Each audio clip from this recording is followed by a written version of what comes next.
அவதூறு இல்லைங்க, அது இருந்த பாட்டுங்க. கள்ளத்தனம் செய்த காவகன் கருணாநிதி, சதிகாரன் கருணாநிதி, சண்டாளன் கருணாநிதினு பாட்டு உங்களுக்கு அனுப்பவா? எழுதினவன் பாடினவனை விட்டுட்டு ஏன் மறுபடியும் எடுத்து பாடினவனை கைது பண்றீங்க? இப்ப நான் பாடுறேன் மேலே பேர் போட்டு.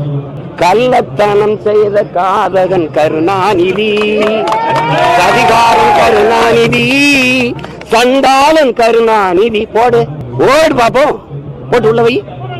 நீ புள்ள பூச்சி பிடிச்சு விளையாடுவா ராஜா? தேலு பாம்பு நட்டுவாக்கிலே பிடிப்பியா? புலி சிங்கத்தோட மோதுவியா? முன்னாள் முதல்வர் நீ உங்க அப்பாவை நீ அதிகாரத்துக்கு வந்து புனித பட்டம் கட்ட பாக்குற துரோகி, தமிழ் பேரினத்திற்கு பச்சை துரோகி. யார் தர்க்கம் செய்வா? அதிகாரம் வந்தோன்னா உங்க அப்பாவுக்கு புனிதர் பட்டம் கட்டிடுவீங்களா? செஞ்ச துரோகமெல்லாம் மறந்து போயிருமா?